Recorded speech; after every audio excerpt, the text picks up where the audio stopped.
Bueno, ¿qué habla el módulo 4? Habla sobre la capa física.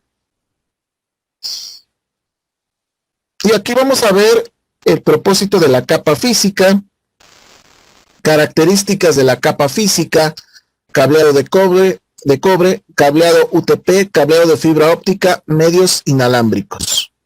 Son los títulos de los temas. Y bueno, el objetivo es explicar cómo los protocolos de capa física, los servicios y los medios de red admiten las comunicaciones a través de las redes de datos.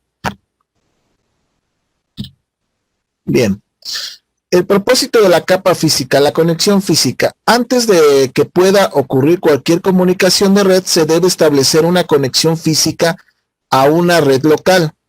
Esta conexión puede ser cableada o inalámbrica, dependiendo de la configuración de la red. Esto generalmente se aplica si usted está considerando una oficina corporativa o en casa. La tarjeta de interfaz de red, la vamos a llamar NIC, N-I-C, conecta a un dispositivo de red, y algunos dispositivos pueden tener una sola tarjeta, mientras que otros pueden tener varias tarjetas. Pueden ser cableadas o inalámbricas. No todas las conexiones físicas ofrecen el mismo nivel de rendimiento. ¿Ok? Entonces estamos hablando sobre medios cableados o inalámbricos.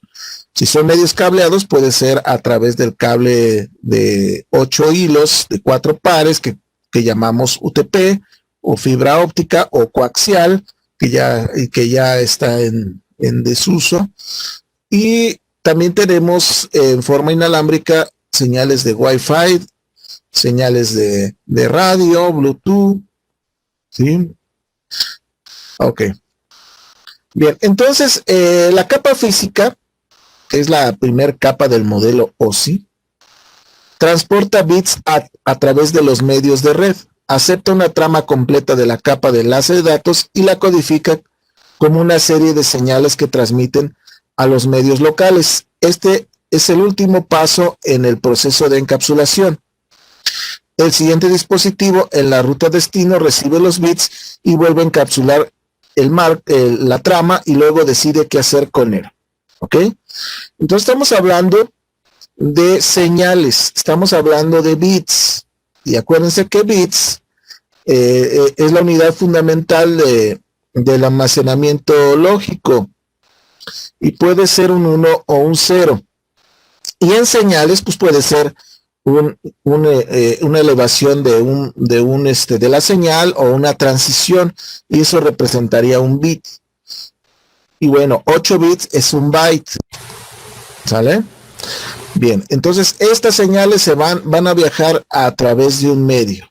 Y esa interpretación de ese sistema de numeración corresponde a la capa física. Y se envía completamente toda la trama de datos.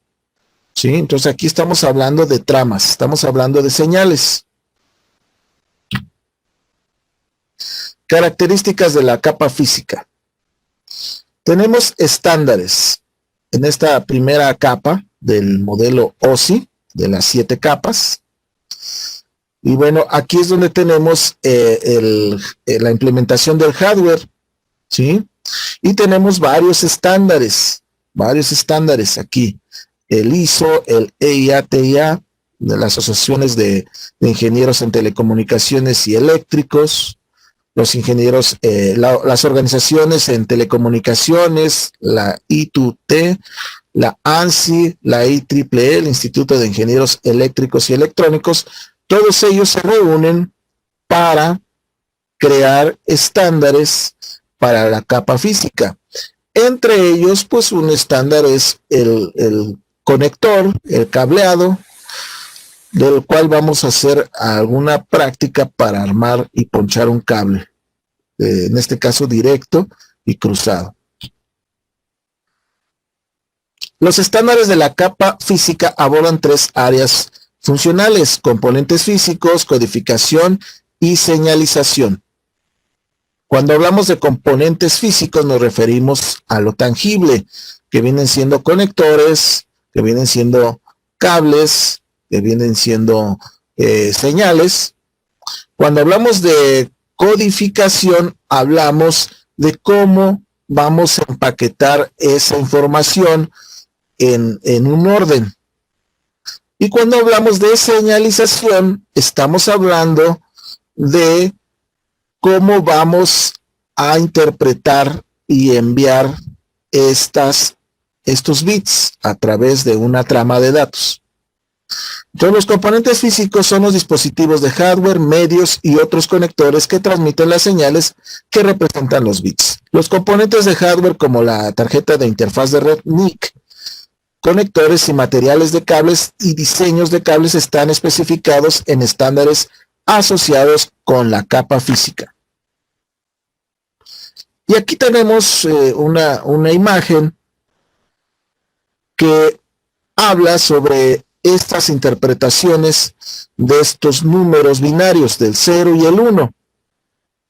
Entonces aquí tenemos, por ejemplo, en esta línea de tiempo, tenemos que para representar un 0, tenemos un voltaje alto en el plano vertical y una transición hacia un nivel más bajo, y eso representa un 0. Tenemos que para representar un 1, en esta diferencia de voltajes, tendremos que pasar de un voltaje mínimo a un voltaje máximo, y eso representaría un 1. ¿Ok? Entonces aquí tenemos que esta codificación convierte la secuencia de bits en un formato reconocible por el siguiente dispositivo en la ruta de red. O sea, los dos tienen que tener el mismo estándar para que puedan interpretarse esos unos y ceros, tanto el origen como el destino. Y esta codificación proporciona patrones predecibles que pueden ser reconocidos por el siguiente dispositivo. Aquí incluye, por ejemplo, la codificación Manchester diferencial, que es el que está mostrado allí en la figura, el 4B, 5B y el 8B, 10B. Cuando hablamos de esta señalización, es cómo se representan los valores de 1 y 0 en el medio físico. El método de señalización varía en función del medio que se utilice. Puede ser, ya lo vimos, cable de cobre, como está en el lado izquierdo. Tenemos señales eléctricas, y estas señales eléctricas a través de cambios de voltaje representan unos y ceros. Tenemos entonces que para la fibra óptica no enviamos señales eléctricas, enviamos pulsos de luz. Y recordemos que un pulso de luz, pues es una onda electromagnética. Sí, está dentro de las ondas electromagnéticas. Y bien, ahí tenemos la representación a través de las microondas en sobre estos medios inalámbricos. ¿Sí? Ok. Tenemos entonces pulsos de luz sobre fibra óptica, tenemos entonces señales eléctricas, cambios de voltaje sobre cables de cobre, y sobre un medio inalámbrico tenemos estas ondas de radio o electromagnéticas. Y a través de la variación de esa señal, ya sea en amplitud o en frecuencia o en fase, vamos a tener tipos de modulación que vamos a ver posteriormente. Modulación en amplitud, modulación en frecuencia o modulación en fase. Y esas modulaciones, esos módulos, van a representar ceros y unos. ¿Ok? Bien, ancho de banda. Y el comando que vamos a usar, y en inglés, es bandwidth. Y bueno, es la capacidad, ¿sí?, para del medio de enviar una trama de datos, o sea, un flujo de datos, ¿sí? Cuando ustedes tienen lento su conexión al internet, entonces su ancho de banda está limitado, está muy bajo, ¿sí? Entonces el ancho de banda digital mide la cantidad de datos que puede fluir de un lugar a otro en un periodo de tiempo determinado. ¿Cuántos bits se puede transmitir en un segundo? ¿Sí? Las propiedades de los medios físicos, las tecnologías actuales y las leyes físicas juegan un papel en la determinación del ancho de banda disponible. O sea que tenemos que la fibra óptica pues tiene un ancho de banda mucho mayor, del orden ya de terabytes por segundo. ¿Sí? Y tenemos ahí la equivalencia. Si hablamos de 1 terabyte, estamos hablando de 10 a la 12 bits por segundo. ¿Sí? Entonces tenemos ahí la representación en esta abreviatura de terabytes, TBps, gigabytes por segundo, GBps, megabits por segundo, MBps, kilobits por segundo, kbps y bits por segundo, bps. Kilobits estamos hablando de 1000. Megabits estamos hablando de 1,000,000. Gigabits estamos hablando de 1,000,000,000. Terabits estamos hablando de 1,000,000,000 de millones. ¿Ok? Es un número extremadamente grande. Y por segundo, pues tendríamos que tener un medio pues muy rápido para poder enviar tanta información en un segundo.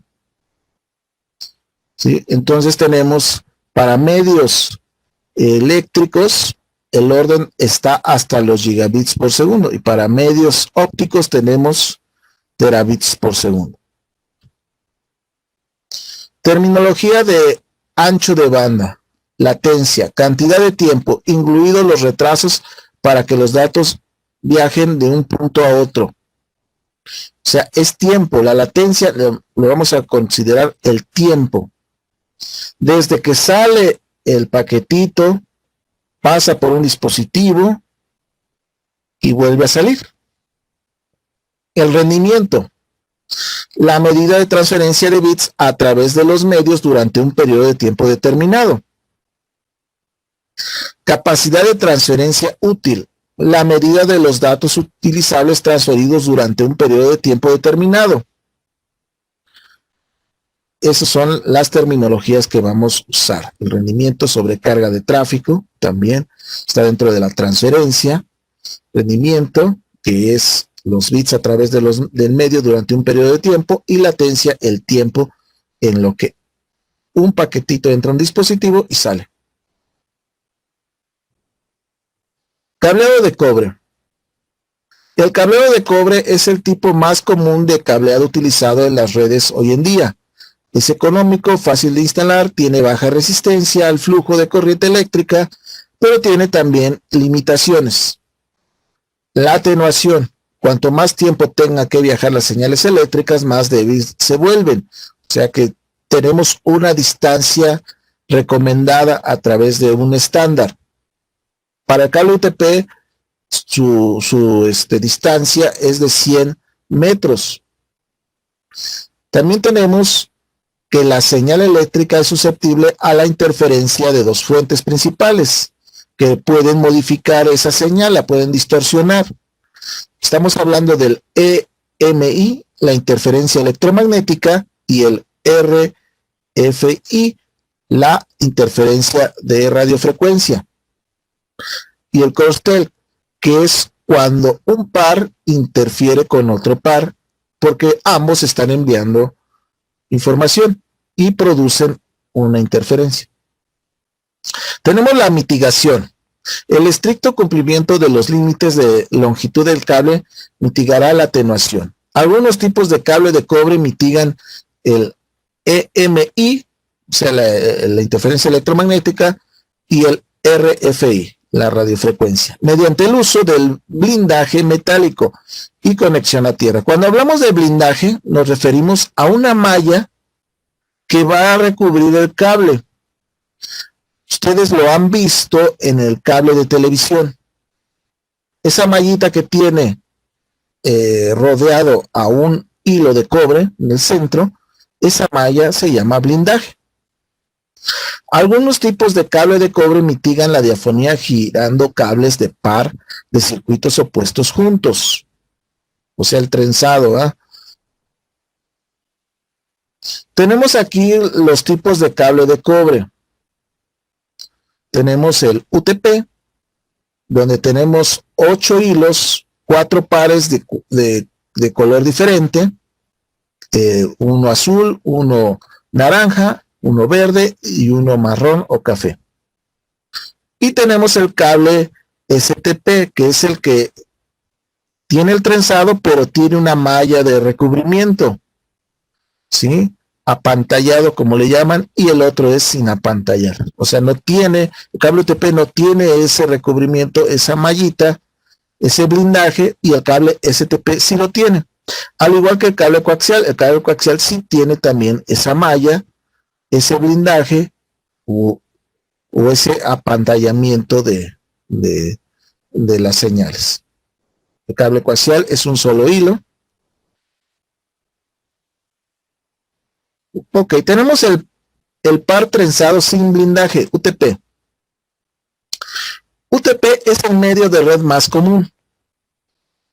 Termina en un conector que tiene un estándar y se llama RJ45.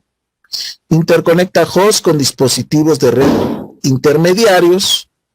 Las características clave del UTP: la cubierta exterior protege los cables de cobre de daño físico. Los pares trenzados protegen la señal de interferencia. El aislamiento del plástico codificado por los cables aísla eléctricamente los cables entre sí e identifica cada par. Ahí el trenzado de cada cable ayuda para que entre ellos no haya interferencias, el crosstalk.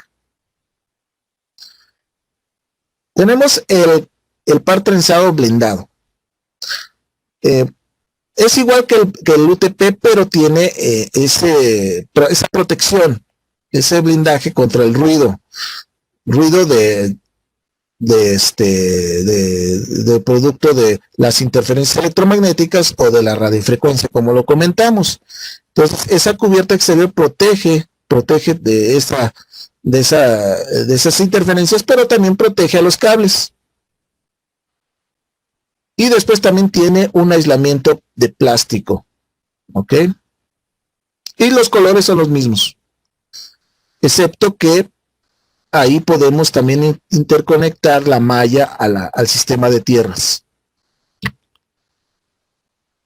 Cable coaxial. Consiste en una cubierta de cable exterior para evitar daños físicos menores. Tiene su blindaje. Y este blindaje tiene una trencilla. Está trenzado. O una lámina metálica también puede tener, en vez de la trencilla, que actúa como el segundo cable, el retorno, en el circuito, también como un escudo a las interferencias electromagnéticas. Una capa de aislamiento de plástico flexible y el conductor de cobre, que es donde se van a enviar las señales eléctricas, que es el hilo que viene en el centro. Existen diferentes tipos de conectores para este cable coaxial. El tipo BNC, que es este conector, pues lo podemos identificar porque cuando lo insertamos, nada más hacemos un giro, medio giro, y tiene un seguro para que no se salga.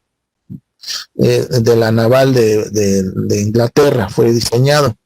Tenemos el conector tipo N y el conector tipo F, el que utilizamos para televisión.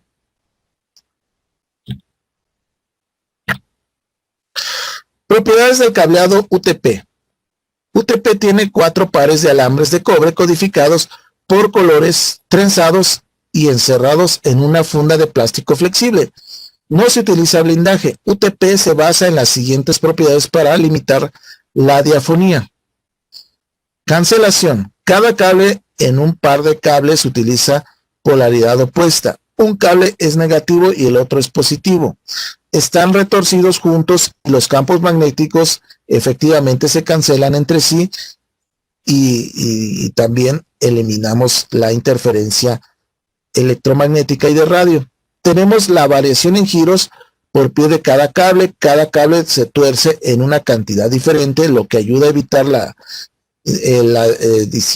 disipación entre los cables de cobre. O sea que también tiene un trenzado entre ellos mismos. Los cables van en pares, o sea, tiene su complemento. Y un cable, por ejemplo, vemos ahí en la imagen, un cable naranja, tiene un solo color, y tiene el cable combinado con el blanco, tiene dos colores, pero es blanco con el otro color, con este caso con el naranja. Y estos dos cables estos dos hilos van trenzados. El par azul también tiene su combinado. Tenemos el hilo que está en azul y tenemos el otro hilo que está trenzado que lleva el azul con blanco, al igual que el verde, al igual que el café. Bien, seguimos. Tenemos estándares y conectores de cableado UTP. Los estándares para el UTP son establecidos por la TIA EIA 568 y bueno, estandariza elementos como tipos de cables, longitudes de cables, conectores, terminación del cable y métodos de pruebas. Los estándares eléctricos para el cableado de cobre son establecidos por el Instituto de Ingenieros Eléctricos y Electrónicos, IEEE por sus siglas, que calientan el cable de acuerdo con su rendimiento. Entre los ejemplos se encuentran los siguientes: categoría 3, categoría 5, 5E, categoría 6. Cada categoría pues tiene un ancho de banda mucho mayor y un tipo de cancelación de ruido mayor. O sea que cada vez la tecnología va mejorando para esos tipos de interferencias y para llegar a distancias más largas. Tenemos ahí los conectores, ¿sí? El conector RJ45, tenemos el enchufe RJ45 que viene siendo el jack, ¿sí? Tenemos ahí las formas de cómo se debe de rematar el cable los cables en el conector. Debe de estar el forro dentro del área de ponchado del cable. Ponchado del cable es cuando usamos la pinza para deformar el conector y presionar estos hilos en unas como navajitas que tiene, que son los pines, para que hagan contacto. Y bueno, tiene un orden de ir metiendo esos alambritos al conector. Entonces tenemos aquí el TIA 568A del lado izquierdo y tenemos el TIA 568B del lado derecho. Comúnmente le vamos a llamar norma A o norma B. Si observan, hay similitudes, hay cosas en común entre ambas normas. Si observan, el par azul se encuentra en medio, en el pin 4 y 5, en ambos. Ambos tienen el azul en la misma posición, ¿sí? Otra cosa en común, tenemos el par café, que es el pin 7 y el pin 8. El pin 7 tiene el combinado con blanco, al igual que el pin 5 del azul. Y son en la misma posición en ambas normas. ¿Ok? Bien.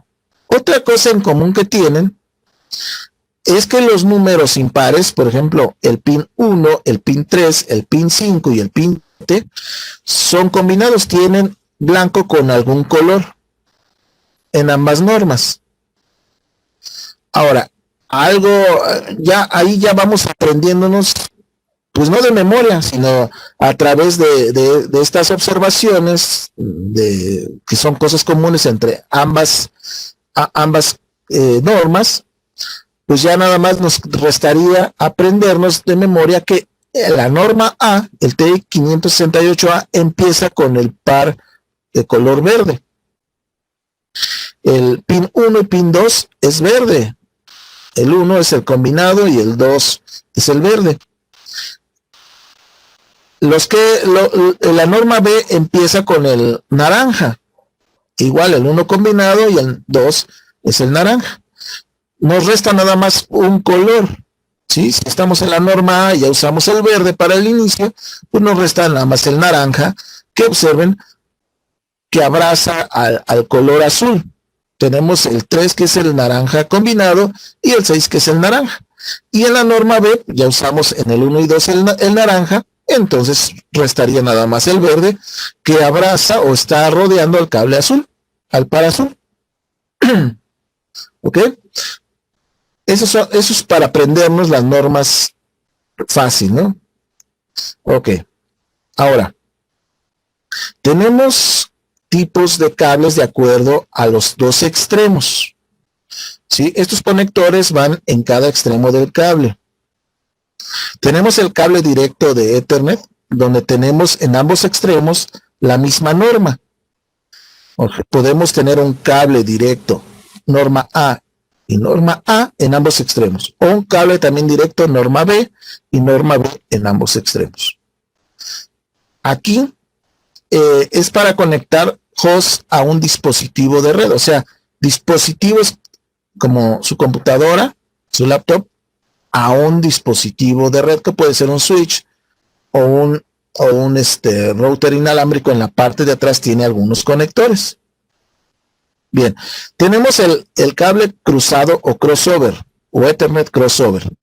Aquí usamos las dos normas, en un extremo la A y en el otro extremo la B. Y esto se utiliza para conectar dos hosts iguales. O sea, podemos conectar un switch con un switch, una computadora con otra computadora, un router con un router. Dispositivos iguales utiliza crossover. Dispositivos diferentes utiliza cable directo. Ok. Y tenemos el cable de consola. Que el cable de consola se utiliza para configurar ya sea el router o el switch a través del puerto de consola. Es lo que nosotros hacemos cuando ya vamos a configurar el router o el switch y usamos los comandos, nos conectamos con ese cable consola. Y ese cable consola utiliza una norma, la que ustedes gusten, de un extremo, y lo único que vamos a hacer del otro extremo es invertir el conector. ¿Sí? O sea que si en un extremo empezó con 1, en el otro extremo empezaría con el 8, el mismo color. Y así nos vamos alternando, el 2 con el 7, el 3 con el 6, etcétera, etcétera, ¿no? Ok.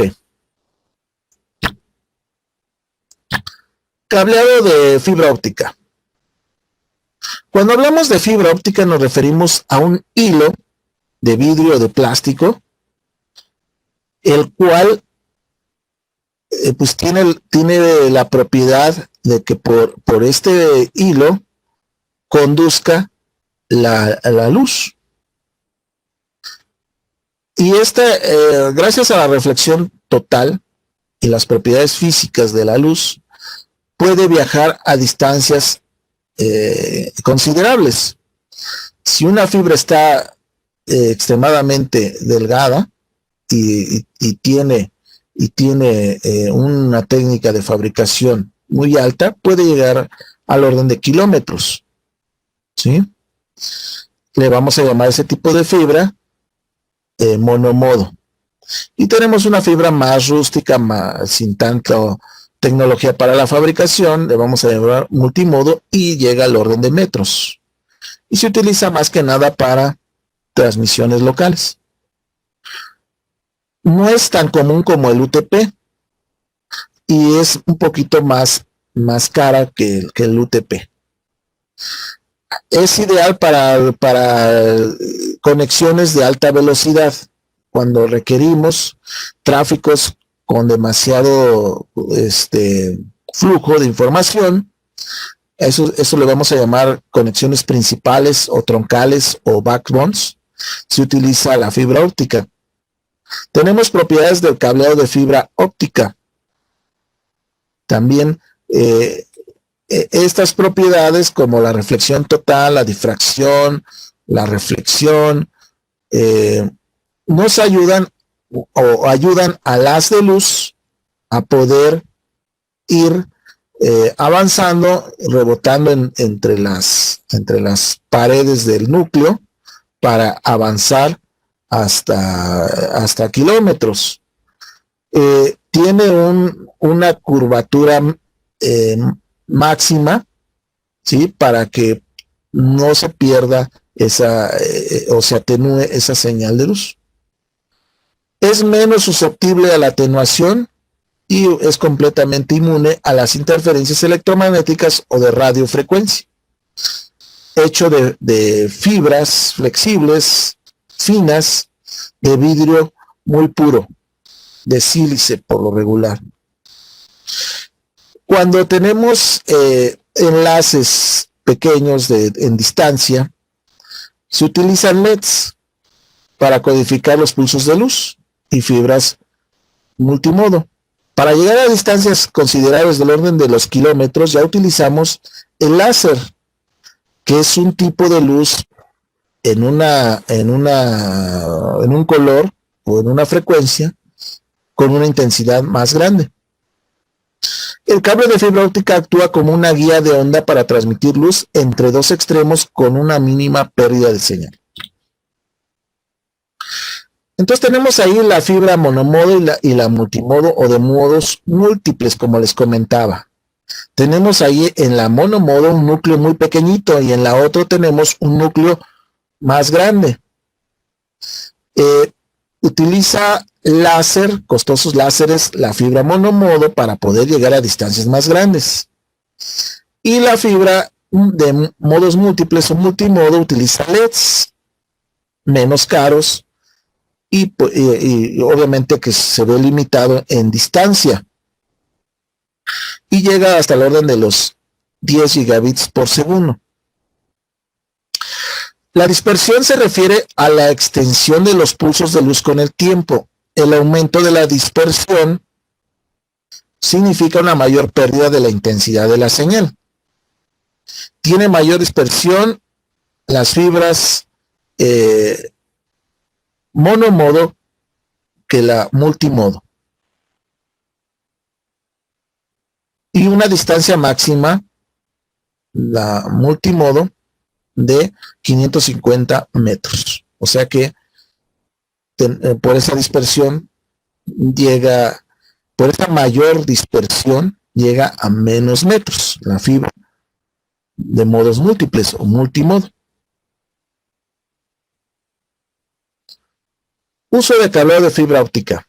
En la actualidad el cableado de fibra óptica se utiliza en 4 tipos de industrias: redes empresariales, fibra hasta el hogar, FTTH, redes de larga distancia, redes de cableado submarino, para conectar continentes o conectar países a través del mar.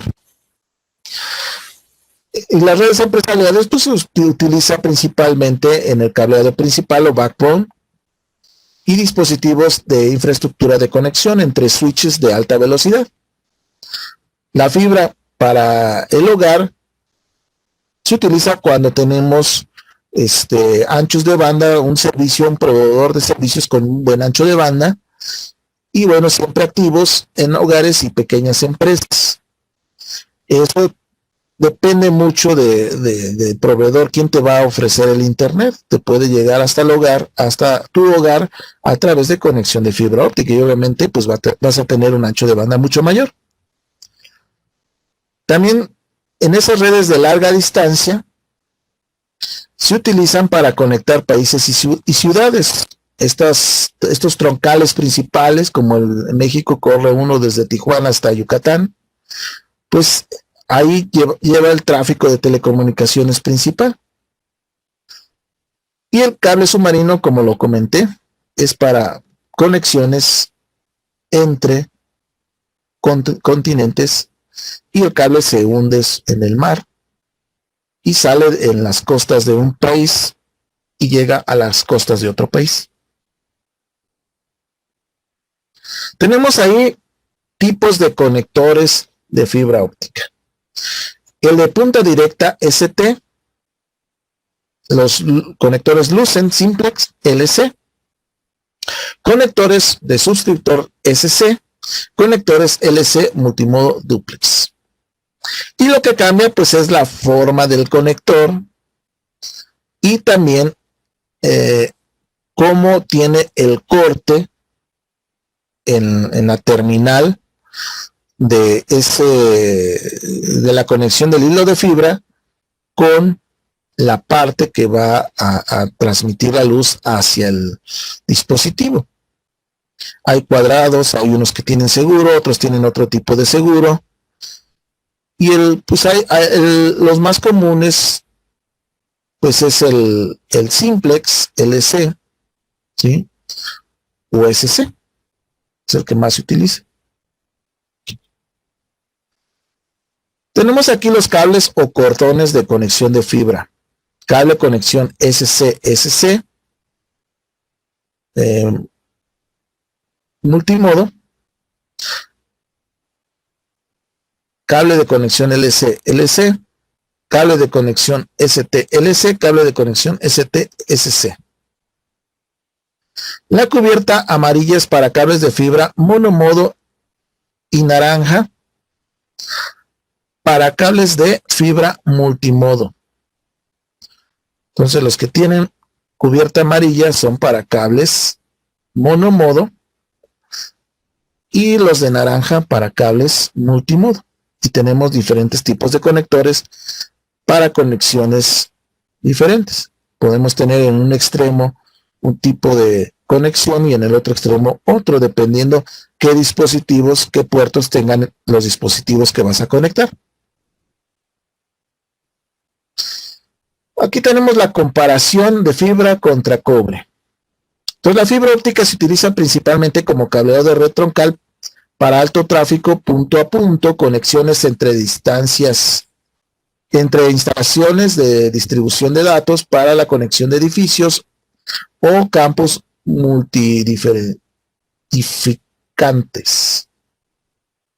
O sea, para conexiones entre edificios y para conexiones de distribución, donde haya grandes tráficos de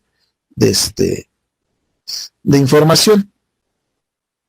Bueno, ahí tenemos en la tablita el cable UTP, fibra óptica, y cuando hablamos de admitido por ancho de banda, tenemos los rangos.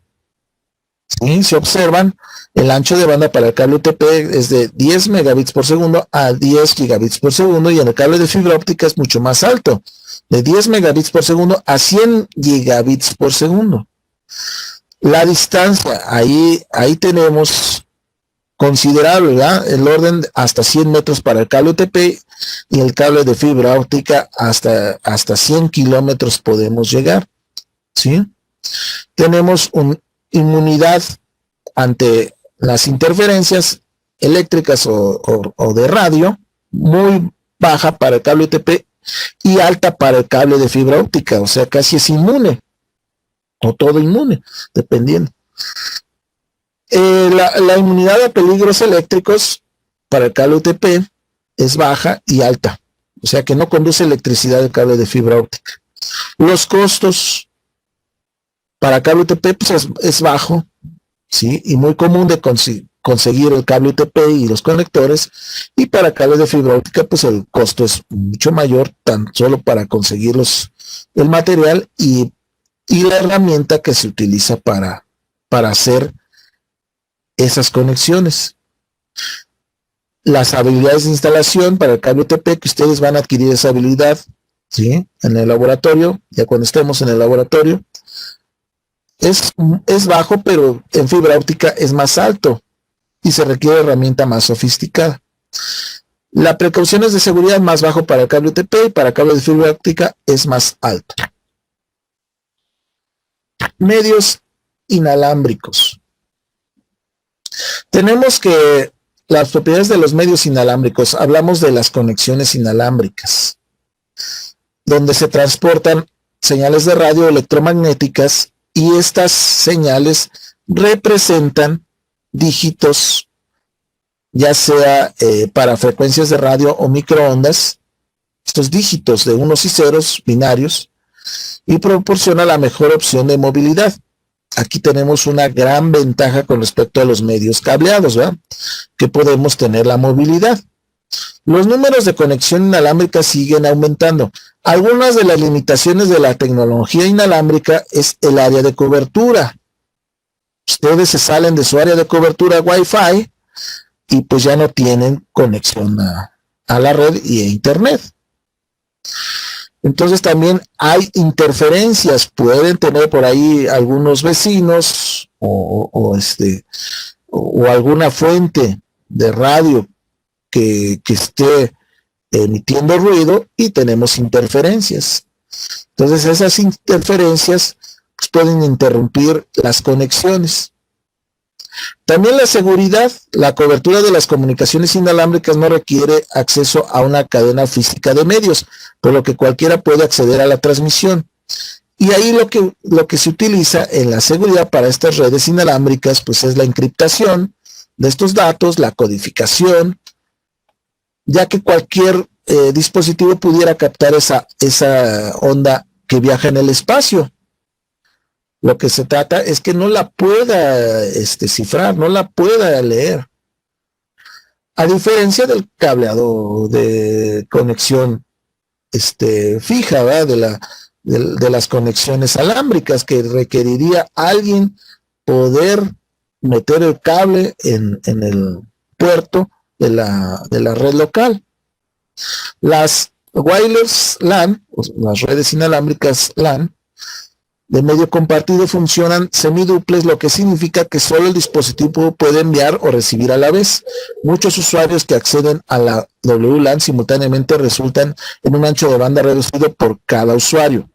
El ancho de banda también es limitado entre más se vayan alejando de pues de la fuente, de su router inalámbrico, de su access point inalámbrico. Ok, tenemos aquí varios tipos de medios inalámbricos, estándares. Y bueno, en la capa física, estas especificaciones, pues están dentro de los métodos de codificación de datos de señales de radio, frecuencia e intensidad de transmisión, requisitos de recepción y de codificación de señales, diseño y construcción de antenas. Ya que para estas señales electromagnéticas, pues necesitamos el transductor, que convierte la electricidad de su dispositivo en una onda de radio. Y eso está dentro de algo que conocemos como antena. A veces estas antenas son internas y no las vemos en su laptop. Estas antenas están a un costado del display, de la pantalla. En sus teléfonos celulares tenemos esas antenas también dentro del celular. Ok, tenemos estándares inalámbricos. Por ejemplo, el Wi-Fi definido en la IEEE 802.11, tecnología de red de área local inalámbrica, o WLAN. Tenemos el Bluetooth, que está dentro del estándar IEEE 802.15, estándar de red inalámbrica de área personal. Y la vamos a llamar WPAN. Tenemos el WiMAX IEEE 802.16, utiliza una tecnología punto a multipunto para proporcionar acceso inalámbrico de banda ancha. Tenemos el Zigbee, que es el estándar IEEE 802.15.4, comunicaciones de baja velocidad de datos y bajo consumo de energía, principalmente para aplicaciones de Internet de las cosas, el IoT. En general, una red inalámbrica requiere de los siguientes dispositivos. un punto de acceso inalámbrico que lo vamos a abreviar con AP o Access Point en inglés, que es el que concentra las señales inalámbricas de los usuarios y conecta a la infraestructura de la red basada en cobre existente, o sea que hace la conversión de la red cableada a la red inalámbrica. Y tenemos adaptadores de interfaz de red inalámbricos. Si ustedes tienen una computadora de escritorio y no tienen una conexión inalámbrica, tendrían que usar un adaptador, una tarjeta o algún dispositivo que se conecte a la USB para que ustedes puedan acceder en forma inalámbrica al Access Point. Y bueno, hay una serie de estándares para esto. Al comprar equipos con tecnología WLAN, hay que asegurarnos que sean compatibles y que puedan operar entre sí, ya que existen diferentes tecnologías. Los administradores de red deben desarrollar y aplicar políticas y procesos de seguridad estrictos para proteger las WLAN del acceso no autorizado y los daños. Nada serviría que tú tengas una red cableada muy segura, con cortafuegos, con antivirus, Sparman, etcétera, etcétera. Toda una política de seguridad muy estricta y colocas un punto de acceso y por ahí se pueden conectar los hackers. Entonces ahí es algo que debemos de considerar cuando instalemos un access point a tu red local.